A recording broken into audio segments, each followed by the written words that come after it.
السلام علیکم ورحمۃ اللہ وبرکاتہ۔ وعلیکم السلام ورحمۃ اللہ۔ پارہ نمبر 21، سورۃ الروم، آیت نمبر 20، آیت نمبر 20۔ اعوذ باللہ من الشیطان الرجیم۔ اعوذ باللہ من الشیطان الرجیم۔ ومن آیاتہ ان خلقکم ومن آیاته أن خلق لكم من تراب من تراب ثم اذا انتم ثم إذا أنتم بشر بشر تنتشرون تنتشرون۔ ومن آیاتہ ان خلق لكم ومن آياته أن خلق لكم من انفسکم من أنفسكم ازواجا لتسکنوا أزواجا لتسكنوا الیہا إليها وجعل بینکم وجعل بينكم مودة ورحمة مودة ورحمة إن في ذلك إن في ذلك لآيات لقوم يتفكرون۔ لآيات لقوم يتفكرون۔ جی پڑھیں، افضل بھائی پڑھیں۔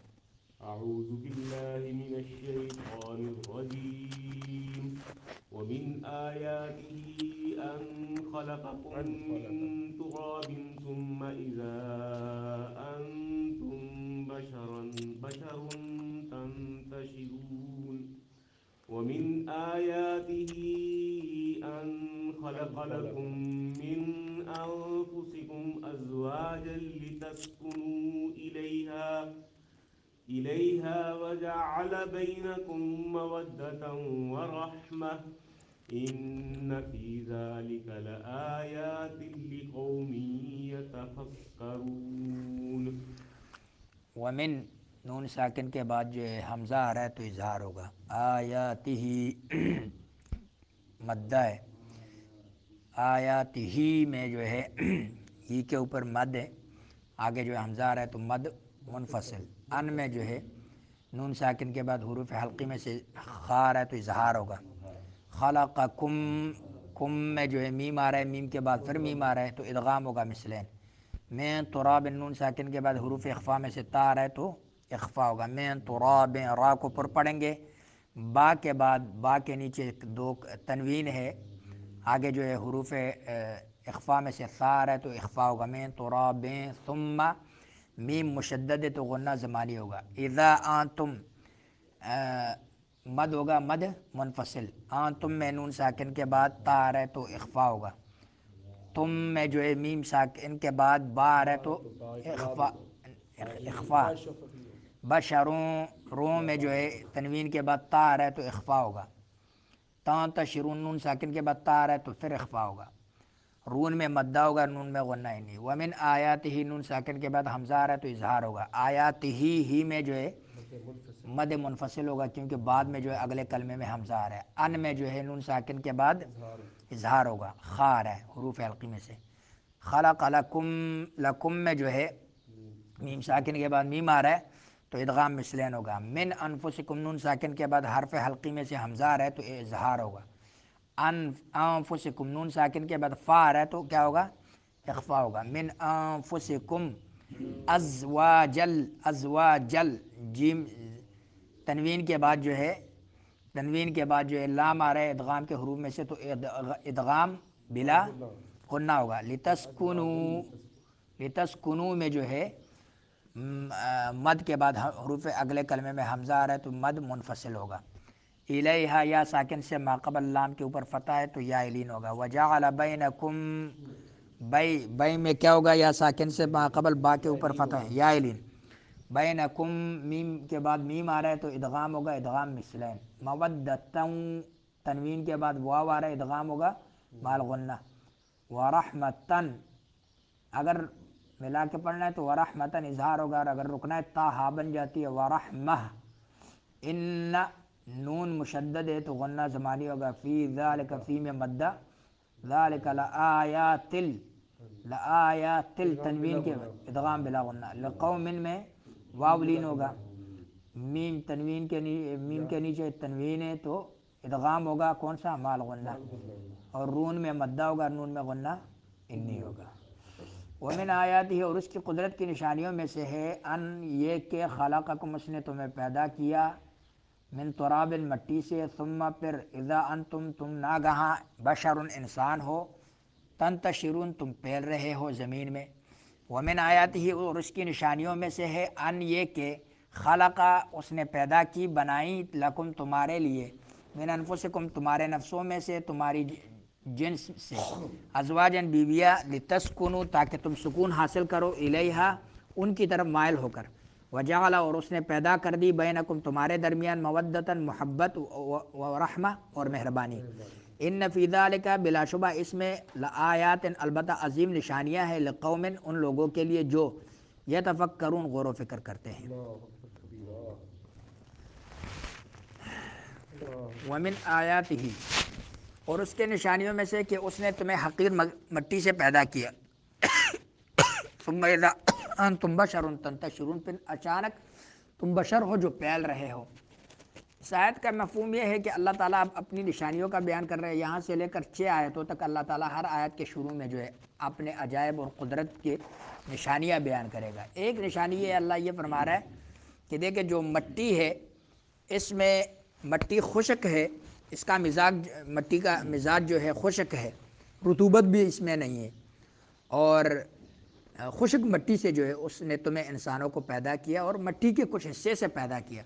مٹی کے کچھ حصے سے کیسے؟ جیسے کہ ایک تو آدم علیہ السلام مٹی سے بنائے گئے، حدیث میں آتا ہے کہ زمین کے کئی حصوں سے مٹی اکٹھی کر لی گئی، آدم علیہ السلام کو بنایا گیا، پھر اس کو کئی سالوں تک رکھا گیا، پھر اس کے بعد روح ڈالی گئی، تو وہ ہمارے والد ہیں، مٹی سے پیدا ہوئے، اس لیے نسبت ہماری اس طرف ہو رہی ہے، مٹی کی طرف۔ دوسری وجہ یہ کہ جو انسان ہے وہ جتنے بھی خوراک کرتے ہیں وہ سارے مٹی سے ہی پیدا ہوتے ہیں، نباتات، اناج، غلے، میوجات، اور اسی طرح اگر جانور ہے، گوشت ہم کھاتے ہیں تو ان کی زندگی بھی مٹی پر ہی محصور ہے، تو وہ اس سے ہمارے جسم میں طاقت پیدا ہوتی ہے، اور اس سے جو ہے جسم میں سپرم پیدا ہوتے ہیں، جس کی وجہ سے پھر بچے پیدا ہوتے ہیں، تو اس لیے اللہ تعالیٰ نے مٹی کی طرف اشارہ کیا۔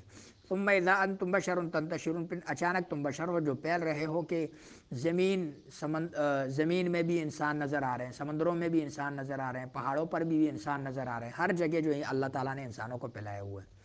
ومن آیاتی، اور اس کے نشانیوں میں سے یہ بھی ہے کہ اس نے تمہارے لیے تمہیں سے بیویاں پیدا کی تاکہ تم ان کی طرف جا کر آرام پاؤ، اور اس نے تمہارے درمیان دوستی اور مہربانی رکھ دی، بے شک اس میں ان لوگوں کے لیے یقیناً بہت سی نشانیاں ہیں جو غور کرتے ہیں۔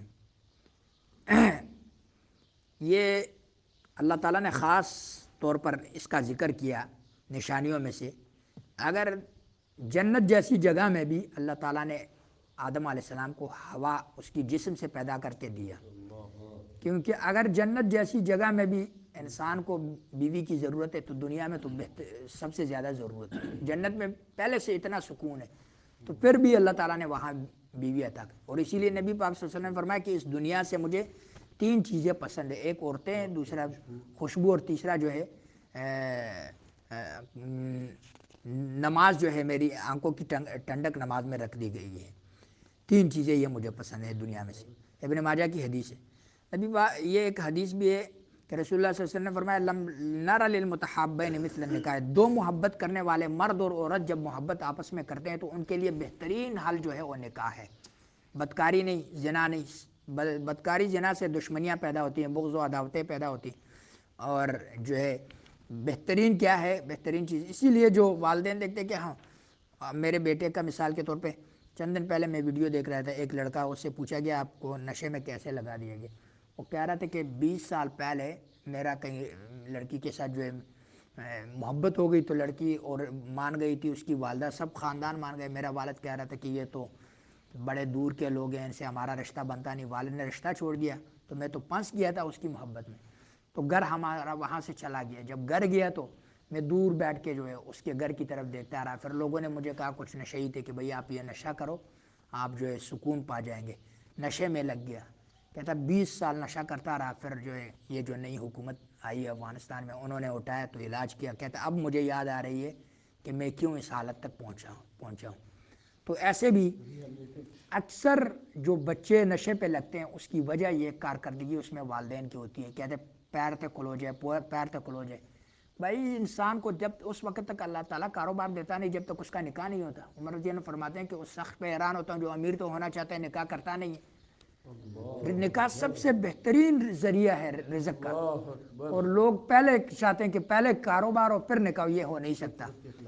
اور اسی طرح دیکھیں کہ اللہ تعالیٰ نے یہ قانون رکھا ہے کہ آرام اور سکون جو ہے وہ نکاح میں ہے. اور بعض لوگ جو کوشش کرتے ہیں کہ نکاح کے بغیر جو ہے آرام ڈھونڈنے کی کوشش کرتے ہیں، یہ ہو نہیں سکتا. بہرحال ایمان کی بڑھوتری کا جو ہے اللہ تعالیٰ نے اس میں ایک فائدہ رکھا ہے. جس کی نکاح زیادہ ہو جس آدمی کی، اس پہ بیماری کم آتی ہے، یہ یاد رکھیے. اس کی عمر میں درازگی پیدا ہوتی ہے، یہ بھی یاد رکھیے. اللہ تعالیٰ اس کی عمر میں اور اس کی صحت پر. میرے والد صاحب کی 3 شادیاں ہیں، میرے سارے چاچے پھوپھیاں ساری فوت ہو گئی، صرف میرا والد رہتے تقریباً 95 سال عمر ہے کیونکہ 3 شادی ہے. تو صحت بھی بالکل، کہتا ہے مجھے کبھی یاد نہیں آ رہا کہ میں کبھی بیمار ہوں. کیوں بیمار نہیں ہوتا؟ کہ بھائی ایک طرف اللہ تجھے کہہ رہا ہے 3-4 نکاح کر، تو دوسری طرف تجھے بیمار کر دے، تو ان کی حقوق بھی کیسے ادا کرنے. اس لیے بیماری لائے گا نہیں تاکہ وہ بیویوں کے حقوق ادا کرنے. ان فی ذلک لآیات لقوم یتفکرون. اس میں بہت سی نشانیاں ہیں. اللہ تعالیٰ فرماتے ہیں کہ جو غور کرتے ہیں، فکر کرتے ہیں، بہت سی نشانیاں ہیں. حبب الی من الدنیا النساء والطیب وجعل قرۃ عینی فی الصلاۃ. نبی پاک صلی اللہ علیہ وسلم نے خاص طور پہ اس کا ذکر کیا. اور 2 میاں عائشہ رضی اللہ عنہ نے دیکھا کہ ایک لڑکے نے کسی لڑکی کا نام دیوار پہ لکھا ہے، تو لڑکا اس سے محبت کرتا تھا. جا کے اس کا رشتہ مانگ لیا کہ اس لڑکے سے نکاح کر. اس نے کہا ٹھیک ہے. وہ لڑکی راضی تھی کیونکہ اسے بھی محبت تھی. جب نکاح ہوا تو دونوں پھر بڑے خوش ہوئے اور امی عائشہ کا شکریہ ادا کیا کہ ہم دونوں محبت کرتے تھے لیکن کہہ نہیں سکتے تھے. تو مقصد یہ ہے کہ 2 محبت کرنے والوں کے لیے بہترین ذریعہ یہ، بجائے اس کے کہ وہ آپ اس کو مجبور کر دیں غلط راستے اختیار کرنے پہ، بہتر اس کا حل یہی ہے کہ اس کا نکاح کیا جائے. اللہ سے دعا ہے کہ اللہ سمجھے مبارک علیہ توفیق عطا فرمائے. لو میرج بھی ٹھیک ہو جاتی ہے. لو میرج وہی ہے، محبت جب ہو جاتی ہے، لیکن اس میں جو ہے صرف اتنا ہے کہ لو میرج میں جو ہے جو ولی کی ضروری ہے نا. چپکے نہ کی جائے. ہاں چپکے اگر نہیں. جیسے حضرت عائشہ کی تو بات ہے کہ آپ اگر اظہار کرنا چاہیں تو اپنے بڑوں سے کہہ دیں کہ مجھے اس سے میرا رشتہ طے کر دیں. جی تو پھر لا حرج. اگر آپ لڑکے ہیں تو آپ کو بڑوں کو کہنے کی ضرورت بھی نہیں ہے، وہ لڑکی کو کہنے کی ضرورت ہے. ان کے والد کو مناؤ، اس کے بھائی کو بناؤ. اگر بھائی مان گیا پھر بھی آپ کا نکاح ہو گیا. اگر والد مان گیا پھر بھی ہو گیا. والد نہیں مانتا بھائی مان گیا تو پھر بھی آپ کا نکاح ہو سکتا ہے. ولی یعنی والد ہے، بھائی ہے، ہاں اور چاچا ہے. چچا ہے. لو میرج بھی پھر اس سینس میں کہ بندہ کہہ سکتا ہے کہہ یہ لو سکتے میرج ہی ہیں. ہے ہاں نا. لو میرج ہے. ہاں ماموں ماموں نہیں آتا. نہیں، لڑکی کا ماموں. لڑکی کا ماموں نہیں آتا ولی میں. ماموں نہیں آتا ولی میں. ماموں